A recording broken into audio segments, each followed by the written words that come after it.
Okay, we're holding at a Mishnah Ayin Ches. There's two Mishnayos there. We're at the first one, the middle of the page. Thank Hashem that we're able to learn every day. In this class of our learning, we should have Beis Hamikdash immediately. The Mishnah starts like this: Amar La.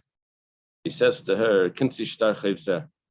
He's divorcing her. He's giving her a get, but he doesn't tell her. He's probably embarrassed or something. He doesn't tell her that what he's handing her is a get, or maybe she would run away. So he tells her, "What I'm giving you, thank you. I'm giving you a promissory note, shtar chayv, right? An IOU, something that she could collect money with. That's what he tells her is the document that he's handing her. Or she sees a document, she finds it behind him.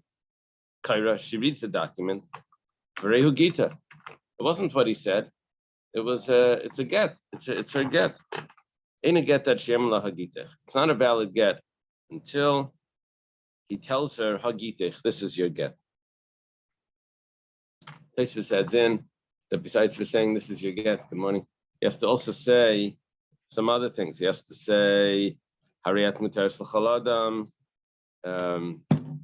that you are now permissible to any man, or some other things. I think there was another expression somewhere. I think the Dane, do you have the Lechiminoi Sefer Gerushin or Sefer Teruchin or something?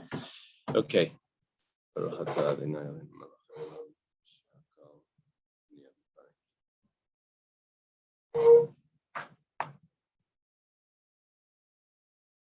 Okay. So he has to make the statement before it's a get. Now, it's apparently from this Mishnah, it appears that the get was already transferred. It was given over to her. He didn't say Hagite, this is your get. He didn't say anything. He says this is your star chayiv, or he didn't say anything. When later on he says Hagite, this is your get, then that transfer from back then would have been a valid transfer. It's not that she's giving it back and he's handing it to her again with the statement. That's what it appears. Okay. Nasan biyada biyashena. Let's say he slipped it into her hand and she's asleep. Neura, she wakes up. Kaira, she reads it. Barehu Gita. And she wakes up. What a dream. She has a get. She reads it. Okay. So, ain't a get that Shemala Hagitech. That case as well. It's not a get until he tells her, this is your get. Gemara asks, Kiyamala Hagitech my havi. So what if he says Hagitech? You have a rule that she has to be handed the get. She can't take the get. It has to be v'nasan. He has to give it to her.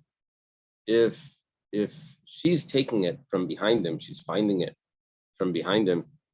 She's finding this document. So she's taking the get. Rava says, take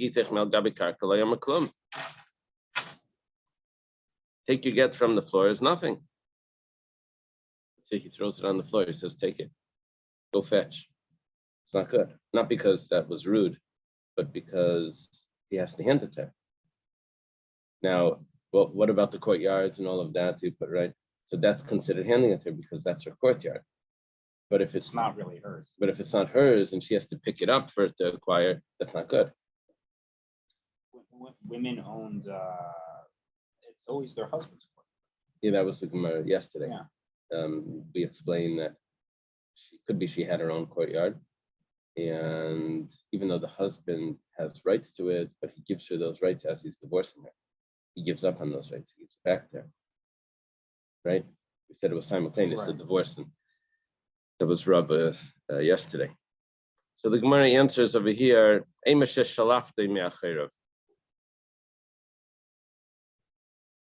do they translate that? Shalafta means like she pulled it, stretched it. She pulled it out from behind him. The Gemara says, but Shalafta nami abina v'nasim biyada. That's no good. It has to be given into her hand. Baleka, you don't have that. It's like he twisted his waist so that Chartze means his belt. He twisted his belt by motioning with his waist that she should be able to take it. So he like moved it over to her. It was like a gun, he pushed over his waist so that she should take it. That's considered handing it to her. What do we do if she refuses to take it? He could still throw it at her. Well, he hers. throws it to her in her domain. Well, she's going to have her 4 cubits that are around her in the Rosh Hashanah, and she has her, where's she living? Could stuff it into her hand, stuff it into her purse. Okay. But oftentimes, like couples are estranged. She's somewhere else. Right. So then he would send a messenger to you.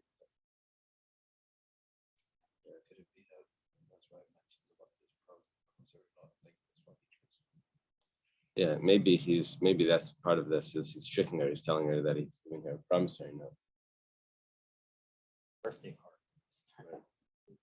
They do when they're serving someone papers and they don't want them to escape, so they knock on the door. They say pizza, something, and then they hand them the papers. Okay. So Tanya Namihachi, we have a brisa. It says Amarla. He tells to her, take this promissory note. She pulled it from behind him. Karatai, and she read it. Karatai. She read it. Harehu Gita.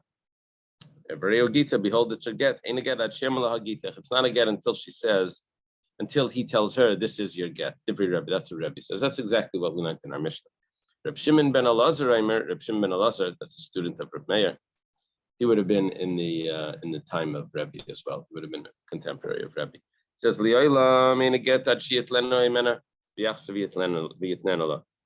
ben Elazar says it's not a get until he takes it back from her and then he gives it to her again. And he has to say the statement of this is your get. So according to Reb Shimon ben Elazar, you have to redo this process. Nosna biyada v'yashena. You put it into her hand, just like our Mishnah, and she's asleep. Nira, she wakes up, and she reads it. Very Gita. Lo and behold, this is her get. Ain't a get that Shemala Gita. If it's not a get until he tells her this is your get, he doesn't have to take it back and give it to her. He just has to make that statement. That's what Rebbe says. No, he has to take it back. Take it back and give it to her again. And say Hagita. We had 2 cases here. One was the promissory note. One was she was asleep. Tzricha, we need both of those cases. If we would only have this machlekes in the first case, when he tells her it's a promissory note. Become a Rebbe over there says that he doesn't have to take it back. He just has to tell her, this is your get, because she is eligible to be divorced. She's awake. But if he puts it into her hand and she's asleep, he can't divorce her while she's asleep. Would say that he would agree to Reb Shimon ben Elazar that he has to take it back. So it has to tell me the case of asleep also, where Rebbe says he doesn't have to take it back, he just has to say Hagitech. This is it. Rebbe Shimon ben Elazar is saying that if the get is given to his spouse and she was sleeping or not in his domain, he has to just redo it in a proper way. Right. He takes it back and gives it again and makes a statement.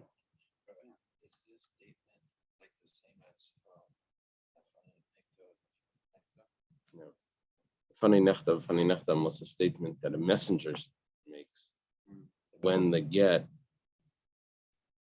is coming from overseas. That messenger that brings the get is going to make the statement Hagitech, this is your get. And he's also going to say b'fani nechta. The husband that's giving the get doesn't need to say b'fani nechta. The messenger that's bringing it from overseas, it has to say that. There needs to be witnesses there as well. Yeah. Hagitech is always there. A modern based in proceeding. In a modern Basin proceeding, how does the Basin assure that she understands what it means? They actually say it like this.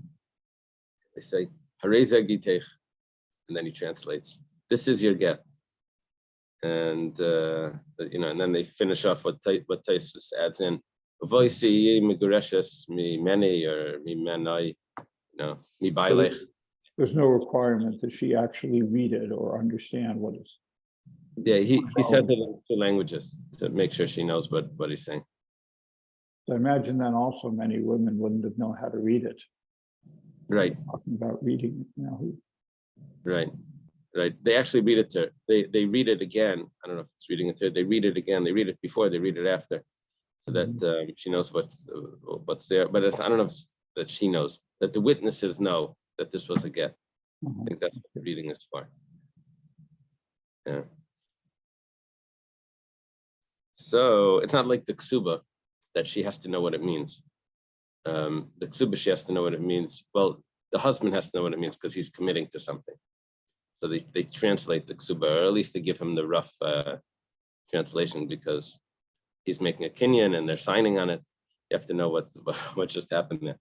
So they tell him. The ksuba is in Aramaic also, yeah.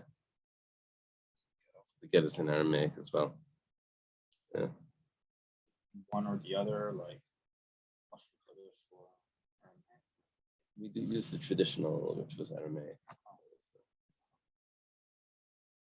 V'yitmar Baha, and if it was only stated by the Machlekes Rebbe and Reb Shimon ben Elazar, it's only stated by the one that when she's asleep, that Bahakam Reb Shimon ben Elazar. That's when Reb Shimon ben Elazar says that you have to redo it because she was asleep.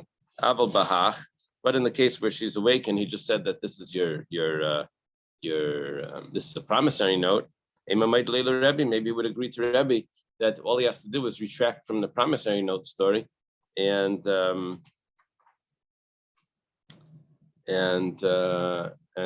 just say Hagitech, but he doesn't have to take it back. It's a chichas, and we need both cases. I forgot. We're learning Dr. Stein. Yeah. Rafal Michal Ben.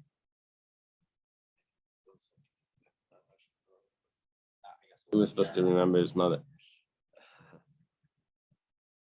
No,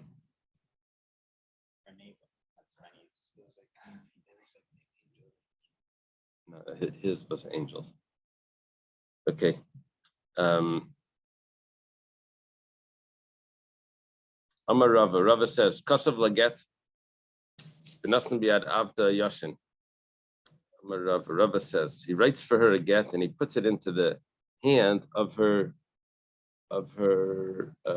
servant, a slave that's asleep. She is guarding him.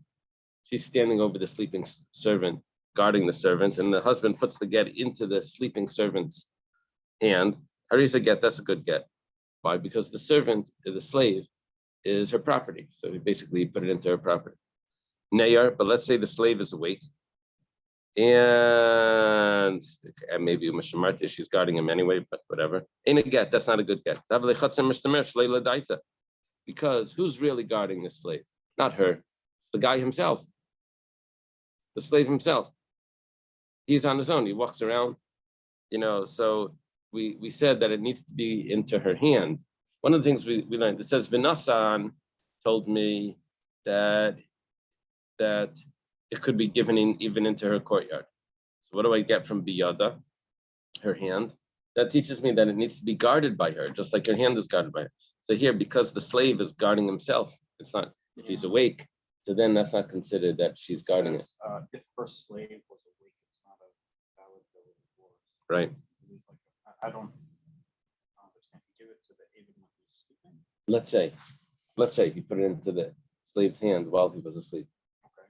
So that's going to be a valid bill of divorce. But if he's awake, it's not a valid transfer, because she's not guarding her property. The slave himself is guarding his own property. The slave has property. Well, himself, his body. It's not really, even the body is not really his, but it is in a way. It's not being he protected by in and her. of itself is his wife or master's property. So if it's given to him, therefore it should be given to the master of the property. I guess I don't know. Wife is the Yeah. master. Right. That's why she's going to be divorced when he puts it into his hand when he's asleep. There's two aspects here. There's the property and then there's guarding it. The Oh, property is the slave, that's fine. But the guarding of it would only be when he's asleep, she's guarding him, if she's guarding him. Yashin Shamarta, if he's asleep, it works. The Gemara says, Amai, why does that work? Reza get the Amai. Chatzar Melechasi. He walks around v'chatzar melechas leikana, a courtyard that's moving doesn't acquire. It needs to be stationary. It says 1 second, but he's asleep. Maybe he's asleep. That's fine. Anything that could move is not considered a property to acquire. Even when it's stationary, it's not. It doesn't matter even if it's asleep. My answer is the halacha would only apply when the slave was tied up. The slave was chained, and the husband put the get into the chained slave's hand. Then maybe even if he wasn't asleep.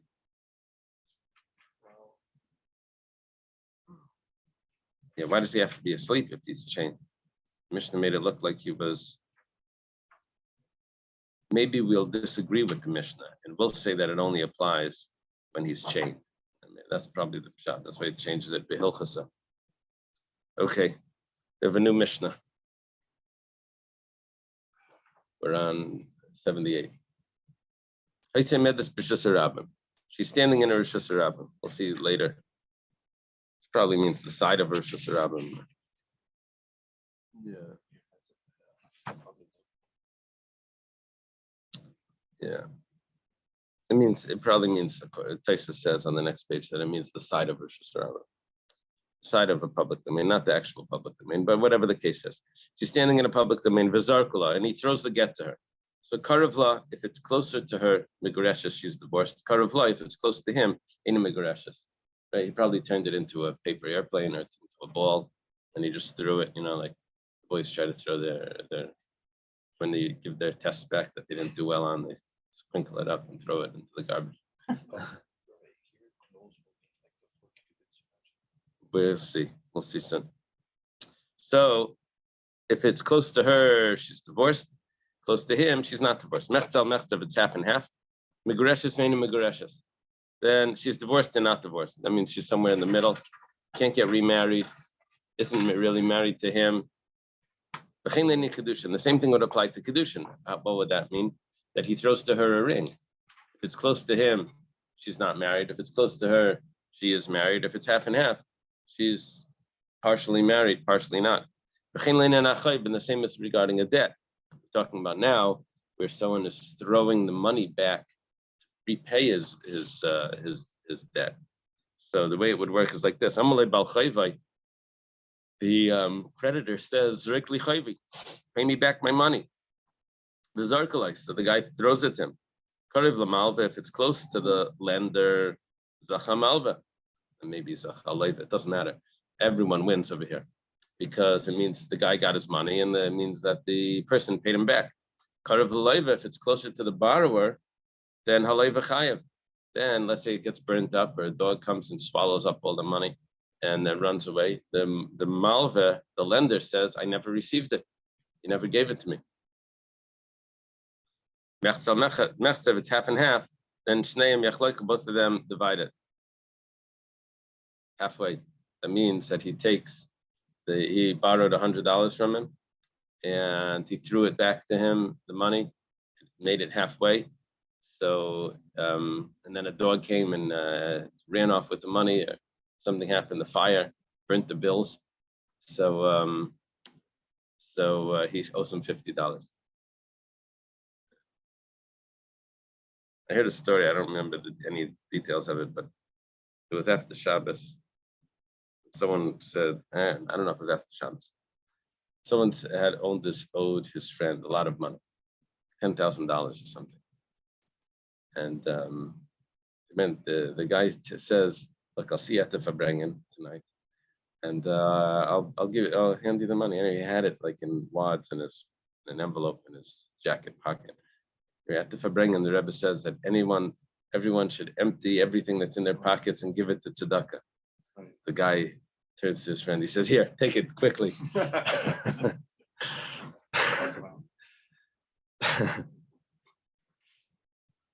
Never brought money to Okay. Gemara says, "Hey Chidami, what's the case of Karavla? Hey Chidami Karavla. What's the case of close to him, close to her? What's the case of close to him? I'm a Rav. We're gonna have a few opinions here. Rav's opinion is Arba Mashallah. This is Hillel was mentioning this.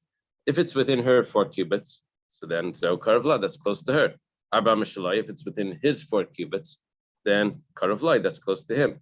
So basically, the 4 cubits of a person is considered their area that they can acquire. So then what would be half and half? What would be 50-50? Well, both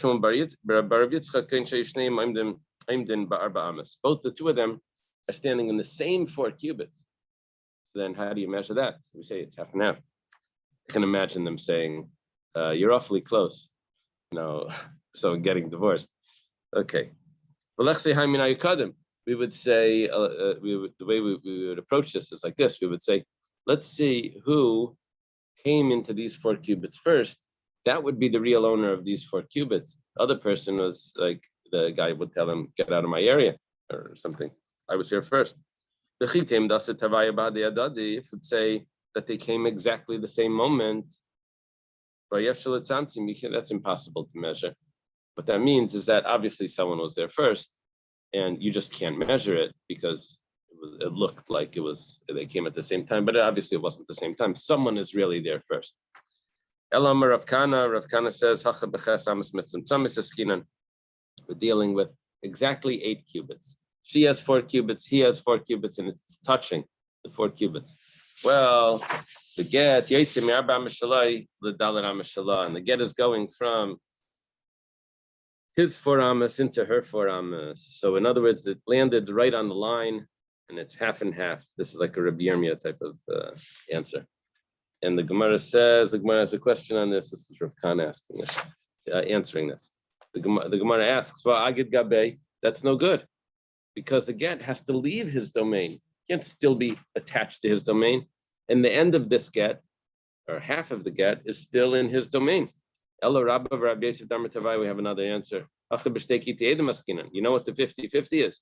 We have 2 groups of witnesses. 2 of them, 2 groups. 1 pair of witnesses says it was close to her. 1 pair of witnesses says it was close to him, or him and her. And so that's why it's 50-50. Rabbi Yochanan Amar Karav Lashanino. Yochanan says, I don't know what you're all talking about. It says close to her. Afilu meya ama. Even if it's within 100 amas, it's closer to her. If they're 200 amas away, and he throws it, and it's within her 100 amas, and it's 101 amas away from him, so it's closer to her. You draw a line anywhere between them. And when it said close to him, even if it's within his 100 amas, as long as it's 101 amas away from her, right? Which just goes to whoever's further away. What would be half and half? Rav Shimon bar Abba says that it was explained to me from Rabbi Yochanan. It doesn't really mean within the 100 amas. It means if he's able to guard it and she can't guard it, that's close to him. If he's able to guard it and she can't guard, she is able to guard it and he can't guard it, that's close to her. If they both can guard it, but both can't, this is considered half and half. Okay. We'll see in a moment a good example of what it means that one can guard it and the other one can't, and it's closer to one, and we'll see it in a moment. The rabbis, the sages, told Rabbi Yochanan exactly this pshat about guarding it, not guarding it, in the name of Rabbi Yonasan. Yochanan says, Amar, he says, Yadin Chapram Bavloi Lefrushiki Aitaima. Wow, I can't believe Babylonian sages are so smart. They can explain it the way I explained it also. Okay. Tanya Nami Hachi was also taught in the Brisa, Rabbi Lezer, and Koshu Karav Lai Milah. La Milai. Rabbi Eliezer says, if it's closer to her than to him, okay, sounds like a good get. Uvak Kelev and a dog came and took it. Any Migareshes. She's not divorced. Closer to why is that? Closer to her. Any Migareshes, she's not divorced. Why is she not divorced? Kol Hechitinti Betezel, the Gemara thinks that if she loses her get, she reverts back to being married. She has to guard her get the rest of her life, otherwise she reverts back to being married. If a dog eats up her get, she's now married back again. That's not what it means. It means kol shekarev la milai. If it's closer to her than to him. But if a dog would come and take it, but he would be able to take it away from the dog. But she would not be able to take it away from the dog, not because the dog is too strong. It's because it's on the other side of the river. It's closer to her in distance, but it's not closer to her practically. She would need a jetpack or a ferry to get her across the river. Idea of, right. Her recognizing that she has it. Yes, to tell her. Yes, to tell her this is your get.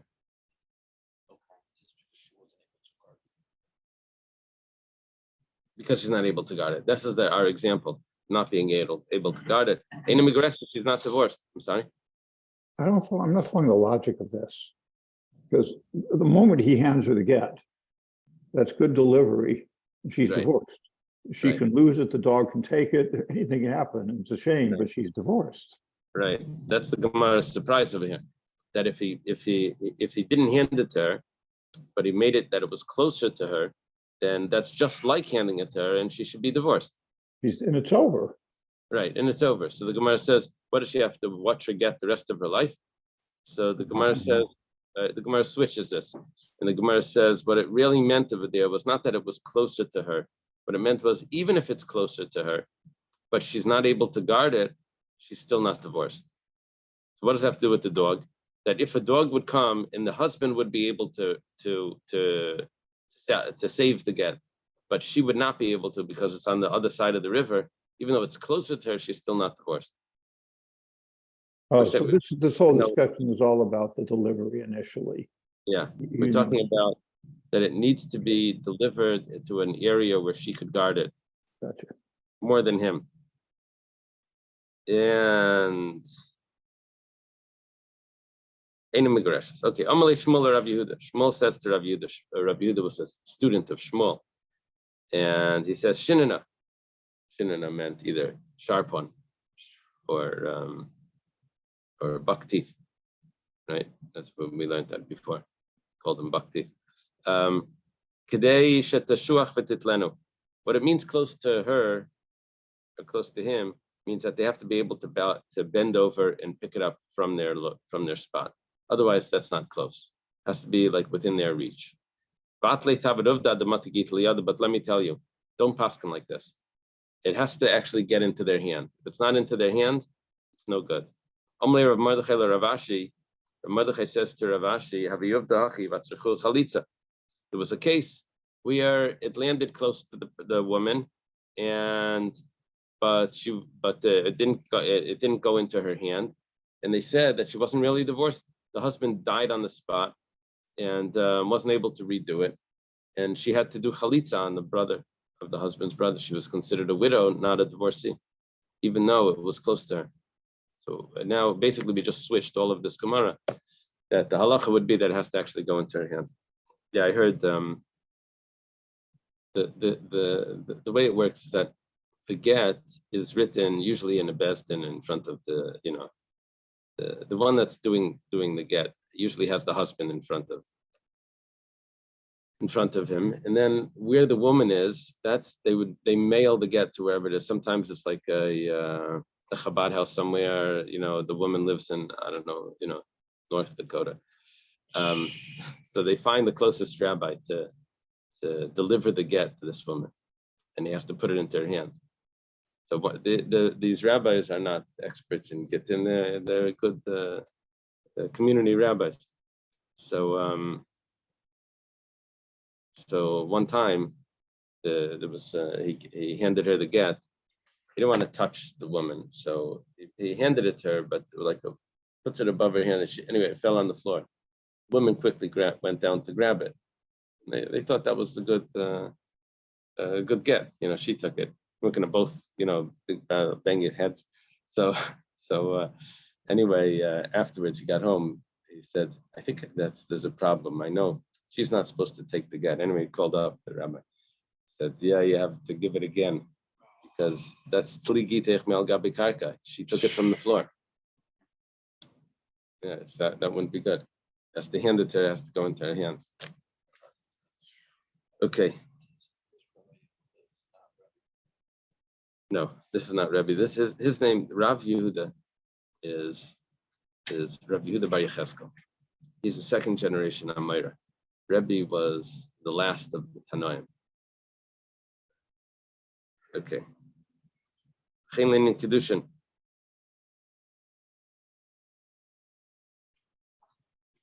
Same thing applies by Kedushin. Okay. But we said that if he throws to her the Kedushin, the marriage money, she's going to be married if it's closer to her, right? Closer to him, she's not married. Amar Rabasi Amar Rabbi Yechanan, Legitin Amar B'Leilo Dabaracher. Rabasi says in the name of Rabbi Yechanan that this concept of close to her, close to him, that's a Gittin concept. It doesn't apply to anything else. Rabasi asks Rabasi, he says, V'chein leinin kedushin. You're not reading the Mishnah. The Mishnah says it applies to marriage as well. The Mishnah says, well, Shani Hasam D'Ksiv Yatzav Haisa. That's a comparison to Gittin.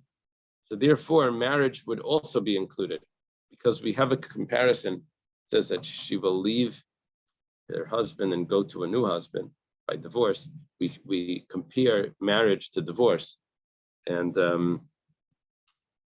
if it applies to divorce, it also applies to marriage. So that we'll let that pass. So kedushin would have the same laws as karav la. If he throws the ring and it's closer to him, she's not married. Closer to her, she is married. The Gemara has a question. The same thing applies to a debt. He says, he threw the money that he owed, and it was he threw karav lamalv. If it's closer to the lender, which means basically he paid back the loan. Zacha halayva. It says the borrower merits. What that really means is that the lender acquires it. Borrower merits means that he's paid back and he doesn't owe any more money. But if it's closer to the borrower, if the borrower still owes the money, if it's half and half, then they have to divide it. Half and half meaning if he borrowed $100, he would have to still pay $50, even though he threw it, but it only made it halfway. And then somehow it got destroyed. He still owes $50 because right? If it's for some reason, we're going to go like that. Money that's in doubt, and you divide it, she's still going to owe half the money. Well, we see that it doesn't only apply to marriage and divorce, it also applies to a debt. Here, what we're talking about is, he says, gave a special exemption to the borrower. He says, basically, it comes to the borrower, he says, pay me back. The guy says, well, I never see you. He says, what do you mean? I live downstairs. Whatever, just throw it. When you see me in the courtyard, just throw it. So he says, yeah, but maybe it's going to get lost. He says, I don't care. Even if it gets lost, all I want you to do is you throw it. I'll exempt you after that. Yeah. Just give me my money. You'll be exempt.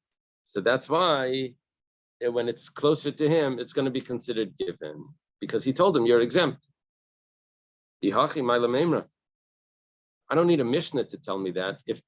When you make up this arrangement between the borrower and the lender, I don't need a Mishnah to come in and tell me what the halach is. That was your agreement. The Gemara says, actually, what the person said was, throw me my money as if it's a divorce, like under the categories of divorce. And now we know by divorce that closer to him is not, closer to him, closer to her is yes, closer to the lender would have been a good return. But that's their arrangement. We're back to the same story. It says, could have said that he was teasing him, and he would never have exempted him from paying back. He actually wants to receive it. Kamash Malan, that he wasn't teasing him, and he can't claim that he was teasing him, and he's considered paid back. Amar Rav Chizda. Rav Chizda says, "Get biyada, mashicha biyada." He hands her a get, but this is like a Purim trick. He has this little string that's attached to the get, pushes the button, and the get like slips back right into his hand. If he's able to pull it back and to bring the get over, and to get it, then she's not divorced. And if not, then she is divorced. In other words, if the string would have torn when he tries to take it, so then she's divorced. My time, what's the reason? It says Be'inan Krisis. He has to be able. She has to be severed from him. And if he's still holding on to the get, it's not considered severed from him. Beleka. Oh, and we're missing that. Amar Rav Yehuda. Yehuda says, "I see other ketafris. Her hand was put. Usually, she puts her hands like this. She made her hands like this, like a slope going downwards. Bizarkula, and he threw it to her. Even though it went into her hand, but it's not considered divorced because it fell out of her hand. Her hand was put in a position where we're just on a slant, so it rolled right off. The Gemara says, but it fell into her 4 cubits. We said 4 cubits. Her 4 cubits should acquire her. It says, but the lainach, it never made it to her 4 cubits. When it fell down, fire came and zapped it. What about the ear? The area of the 4 amas, even before it reaches the ground, should also be good. Tifshit by Rabbi Lazar. If it's not good, then this will answer a question that Rabbi Lazar had. Rabbi Lazar had a question. Do we say that when someone has 4 cubits that acquire for him, is that only 4 cubits flat on the ground, or is that 4 cubits even in the air? It's a good question. You should answer from here that there is no ear space of the 4 cubits. It has to be on the ground surrounding him. The Gemara says, by Medes al Gabanar, the Mikarli Bidkai we're talking about, where she's standing at the river, at the edge of the river, and therefore it's not considered that it's going to land on a secure place. So over there, the airspace would not be 4 cubits because when it falls down, she's right at the edge of the bay. Okay, it was going to be lost anyway, so that 4 cubits doesn't help. The airspace at least doesn't help. We need to land on the ground, not in the river, right? We're on top of Bayin Chess. That's today's Daf. 79. Question. When a husband gives a get to his spouse, do you need it's a personal transfer? Do you need Adam? Yeah. You need Adam. The Adam, according to one opinion, those are the main Adam that watch the transfer. Yeah. This is regardless if it's outside of Israel. Yeah, you always need witnesses there to see it. Just like at a wedding, you need witnesses. 2 witnesses. Yeah. Let's say she is standing on the roof. Give me my get or I'm going to jump. No, that's not the story over here. She's on the roof. Vizarkala, and he throws her the get. Once it reaches the airspace of the roof, she's already divorced. The Gemara is going to ask, but let's say the winds can blow it off. We'll see in a second. Let's say he's on the roof and she's in the courtyard and he spots her from down there. So he throws her the get. She throws her the get. Once it leaves the airspace of the roof, it goes off the roof. Then, even if Nimchak, it got erased. Why? Because it started to rain very heavily right then. It's Miami rains. It's like drenched and the ink like erased. It gets erased. Like Nishaf, or there was a fire. It gets burnt by the fire. Harizim Megresh, she's already divorced because it was already in her territory. It was in her domain once it left the roof. Gemara asks, when he throws it up onto the roof, it would just, the wind could blow it right off. It's not guarded. It needs to be in a, well, two interpretations here. One interpretation is it needs to be in a chatzar mishtameres. It needs to be in a guarded area. But Rashi doesn't learn like that. Rashi learns it needs to be in a place that's seifel anuach, that it's going to land, to be flat down. It needs to be able to land. In a normal circumstance, it would land. But over here, when something's on the roof, the wind just like makes it twirl around. It's not even going to land on the roof. Or at least you don't know that for sure. No, we're talking about where the roof has a fence. Where it's supposed to be. If it's a flat roof, it has to have a fence. So that's why it's considered that it's protected on the roof. It's not going to get blown away by the wind. And Ulabar Menashe Mishmei Davimi Amracha the Paches Mishleisha Samach Legag Askin and the Chol Paches Mishleisha Samach Legag Kagag Dami.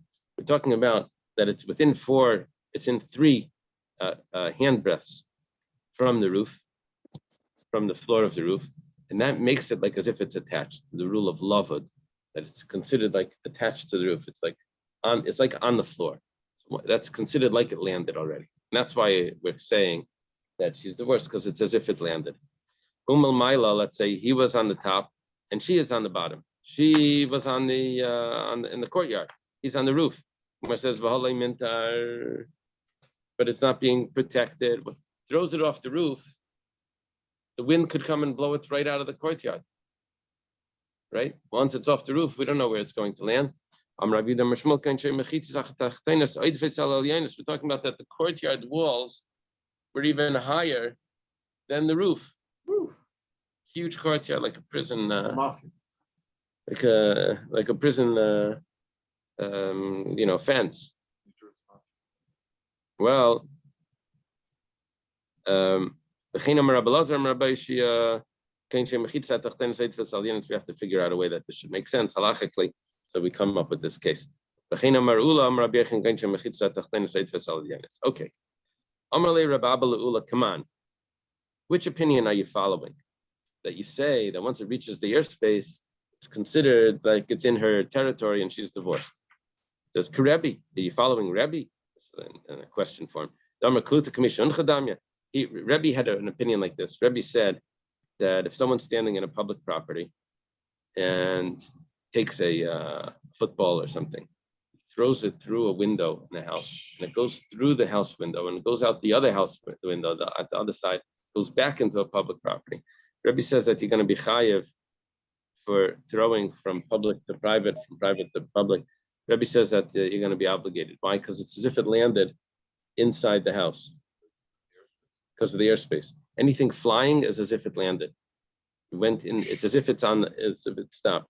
Kluta means flying commission as if it stopped. It's like slow motion. It stops in frames. So as if it stopped. A Malay. Remember when we learned this in Shabbos? Said it was someone asked a question. Let's say you have a pot of milk that's boiling, and chicken flies over the pot of milk. According to Rebbe, it's as if it's anyway. So I'll be following Rebbe that says that even when it's in the airspace, if it's on the ground, you don't have to go so far. You could say even it's according to the rabbis that say it's not considered that it landed. But the Rebbe in Shabbos, that was only a machlekes about regarding the laws of Shabbos. Laws of Shabbos are different. Over here, it's not landed, not landed. That's not our issue. Our issue is guarded. And over here, it's guarded because of the high fence walls that are surrounding the courtyard. Okay. We have exactly the same story. That was Rabbi Abba talking to Ula. Here we have Rabasi saying to Rabbi Yochanan, we have the outer walls of the courtyard are tall, like prison walls. It's higher than the roof.